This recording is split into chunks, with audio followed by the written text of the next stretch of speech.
अस्सलाम वालेकुम my YouTube family. आप सब कैसे हो? उम्मीद करती हूँ आप सब ठीक होंगे। अल्हम्दुलिल्लाह हम भी ठीक हैं। तो आज हम डालेंगे भाई रूटीन रात की, ठीक है। और ये बनाया मैंने चिकन और करेले। तो ये हो गया रेडी। किचन किचन चिकन करेले के साथ भाई हमने तंदूर से मंगवाई हैं रोटियां। अब इसको देंगे थोड़ा सा दम, क्योंकि करेले अभी डाले हैं। बिस्मिल्लाहिर्रहमानिर्रहीम। तो चलते हैं रूम में। अच्छा, आप सबने देखा होगा कि कूलर हमने इधर रख के लगाया हुआ था और इधर इतनी हबस हो जाती थी इस रूम में कि गर्मी से बुरी हालत होती थी। और हमारे पूरे घर में बस एक विंडो है, ये विंडो है। और आज सारे दिन का हमने इस विंडो पे रख के चला दिया कूलर को, और पूरा कमरा और हमारा पूरा घर माशाल्लाह से ठंडा। तो अब यही प्लान है भाई, इधर हम सोएंगे। बच्चे पहले ही ज़मीन पे सोते हैं, बेड पे नहीं होते। मैं और आशा होती हैं। तो हुण इत्थे एक सोफे ते मैं पै जाना वे, ते एक सोफे ते नूर फातिमा ने, ते ज़मीन दे उत्ते सौन गया आपी ते आयशा। पहले इधर ज़मीन पे आपी होती, क्योंकि आपी का जब से एक्सीडेंट हुआ है तब से आपी बेड या चारपाई पे नहीं सोती। कमर का उसका मसला बना हुआ है। तो ये रूम का भी टेम्परेचर हमारा माशाल्लाह से ठीक है। इतनी वो नहीं, गर्मी नहीं है, हीट नहीं है, हबस नहीं है। सिर्फ एक विंडो छोटी सी इधर लगी, उस विंडो से ही हमें माशाल्लाह से अच्छी कूलिंग आ रही है, फ्रैश हवा आ रही है। तो जे कभी वड्डी विंडो होंगी तो माशाल्लाह पूरा घर इंज लगना से जिवें AC लगा है। कैसे क्या बना रही हो? तो आप ही बनाती पई कच्ची लस्सी। तो साड़ियाँ सारियाँ कैना खाली हो गई ने पानी वालियाँ, ठीक है। तेरम धनिया तो बनाया कोई नहीं, बना लवा।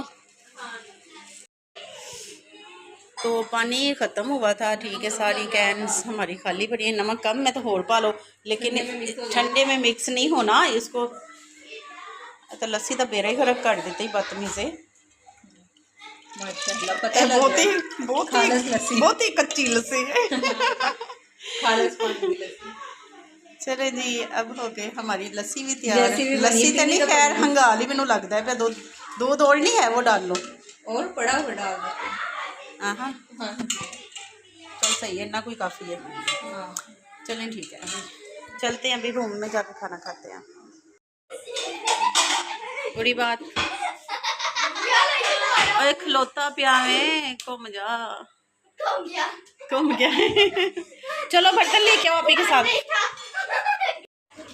तो जी हमें तो आदत है सालन जो है ना रोटी के ऊपर रख के खाने की। रोटी बिस्मिल्लाहिर्रहमानिर्रहीम, ठीक है। फिर भी साढ़े पता नहीं भांडे इन्ने क्यों धोने वाले हो जाते हैं। सही गल है, पकड़ो अपनी अपनी पकड़ते जो बच्चों। बिस्मिल्लाह, मसाला इसमें थोड़ा सा होगा। Okay okay okay. मसाला कितना प्यारा लग रहा है ना। इसलिए तो हम जैसे सर्दियों में साग और मक्खन की रोटी साथ में लस्सी नहीं होती, वैसे गर्मियों का। चले जी, आज है जिसने रोटी खानी है।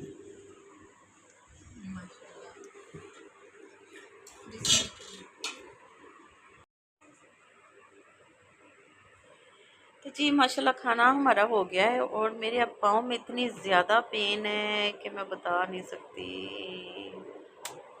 बहुत ज़्यादा पेन है।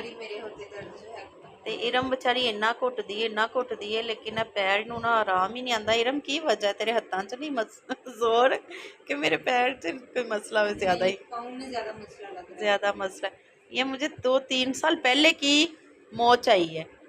तो बेचारी कदी कदी हुण इन्ना को दुखदी है कि बंदा करे।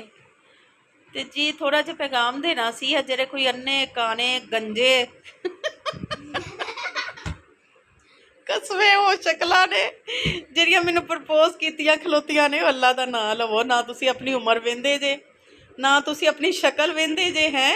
मैं एड्डी मरी मुक्कियां रही हुई हाँ, कोई झुग्गी वासां दी या पक्खी वासां दी, कि मैनू कोई गंजा, कोई काना, कोई लूला लंगड़ा उठ के प्रपोज कर दिंदा है। और शाबाश, तुसी अपनी शक्लां ते वेखो। खैर ये होना चाहिए इरम, शर्म आनी चाहिए लोगों को। सानू इस चीज़ की जरूरत होई, असीं आप किसी को पसंद कर लीए, सारे अपने रिश्तेदारां च मह्ल्लेदारां च किसी को वेख लीए, असीं टिकटॉक ते कोई टिंडू लिया के इत्थे पाना वे, ठीक है। कुछ शर्म करनी चाहिए ਤੁਹਾਨੂੰ अपने आप। बात सिर्फ करने की होती है, उससे गंजा लंगा लंगड़ा लूला कोई मतलब नहीं रखता। सिर्फ अगर बंदे का दिल करे तो फिर है ना, जब हमें जरूरत ही नहीं तो क्यों याद जरूरत हाय अल्लाह भी ਉਹਨਾਂ ਨੂੰ ਸ਼ਰਮ ਨਹੀਂ ਆਂਦੀ। ਠੀਕ ਹੈ, ਸ਼ਕਲਾਂ ਵਰਗੀਆਂ ਸ਼ਕਲਾਂ ਨਹੀਂ ਉੱਥੇ ਭੱਜ ਕੇ ਤੇ ਜੀ ਸਾਡੇ ਇੰਨੇ ਘਰ ਨੇ ਤੇ ਸਾਡੇ ਇਹ ਤਨਖਾਹਾਂ ਨੇ ਤੇ ਬਈ ਅਸੀਂ ਸਾਡੇ ਨਾਲ ਵਿਆਹ ਕਰ ਲੈ। ਮਰੋ ਜਾ ਕੇ, ਤੁਹਾਡੀ ਐਡੀ ਔਕਾਤ ਹੋਵੇ, ਤੁਹਾਡੇ ਆਪਣੇ ਰਿਸ਼ਤੇਦਾਰਾਂ 'ਚ ਤੁਹਾਨੂੰ ਨਾ ਕੋਈ ਮਿਲ ਜਾਏ, ਐਡੀ ਤੁਹਾਡੀ ਕੋਈ ਹੈਸੀਅਤ ਹੋਵੇ, ਤੁਹਾਡੇ ਮਹੱਲੇਦਾਰਾਂ 'ਚ ਨਾ ਤੁਹਾਨੂੰ ਕੋਈ ਮਿਲ ਜਾਵੇ। ਸ਼ਰਮ ਆਉਣੀ ਚਾਹੀਦੀ ਤੁਹਾਨੂੰ ਲੋਕਾਂ ਨੂੰ। ਬੜੇ ਹੀ ਮੈਂ ਹੁਣ ਅੱਜ ਕੰਟਰੋਲ ਤੋਂ ਨਾ ਬਾਹਰ ਹੋ ਗਿਆ। देखा करें और इग्नोर किया करें। ਆਪੇ ਕਿੰਨਾ ਕੋ ਇਗਨੋਰ ਕਰਾਂ, ਥੱਕ ਗਈ ਮੈਂ ਤੇ ਇਗਨੋਰ ਕਰ ਕਰਕੇ। बस जिंदगी जीनी है तो इग्नोर करना पड़ता है। ਸ਼ਰਮ ਹਯਾ ਹੋਣੀ ਚਾਹੀਦੀ ਹੈ ਪ੍ਰਪੋਜ਼ ਕਰਨ ਲਈ। ਫਿਟੇ ਮੂੰਹ ਕਰੋ, अपना मुंह देखना चाहिए। ਮੂੰਹ ਵੇਖਣਾ ਚਾਹੀਦਾ, ਮੂੰਹ ਆਪਣਾ ਮੂੰਹ ਵੇਖ ਕੇ ਚਪੇੜ ਮਾਰੋ। ਠੀਕ ਹੈ, ਤੇ ਭੱਜ ਕੇ ਇੰਜ ਪ੍ਰਪੋਜ਼ ਕਰਦੇ ਨੇ ਜਿਵੇਂ ਅਸੀਂ ਬੜੇ ਹੀ ਨਾ ਭੁੱਖੇ ਮਰਦੇ ਪਏ ਆ ਤੇ ਭੱਜ ਕੇ ਇਹਨਾਂ ਦੀ ਤਨਖਾਹ, ਇਹਨਾਂ ਦਾ ਘਰ ਵੇਖ ਕੇ ਹਾਂ ਕਰ ਦਾਂਗੇ। ਤੇ ਜਿੰਨੀ ਦੇਰ ਤੱਕ ਆ ਕੁੜੀ ਜਿਉਂਦੀ ਹੈ ਨਾ ਤੇ ਸਾਨੂੰ ਭੁੱਖ ਨਹੀਂ ਪੈਂਦੀ। ਜਿਉਂਦੀ ਹੈ ਨਾ बस कर दो, लोगों की दुआवां देख मैनू भड़कांदे जे किते। ਅੱਲਾ ਖੈਰ ਕਰੇ। ਓਕੇ ਜੀ, ਪਾਉਂ 'ਚ ਬੜੀ ਪੇਨ ਹੈ, ਗੱਲ ਵੀ ਨਹੀਂ ਹੁੰਦੀ ਪਈ। ਇੱਥੇ ਨੇਲਸ ਵੀ ਲੱਗਾ ਹੈ ਮੇਰਾ ਆਪਣਾ ਹੀ। ਠੀਕ है, खारिश हल्की जी की थी लेकिन वो स्किन उतर गई है गर्मी से बड़ी, गर्मी से स्किन इतनी बरीक हो गई। ओके जी, दुआ में याद रखिएगा, अपना ढेर सारा ख्याल रखिएगा। तो लाइक शेयर सब्सक्राइब कर दिया करो, कोई नहीं, कुछ फर्ज होंदा। अल्लाह हाफिज़। ओके, अल्लाह हाफिज़।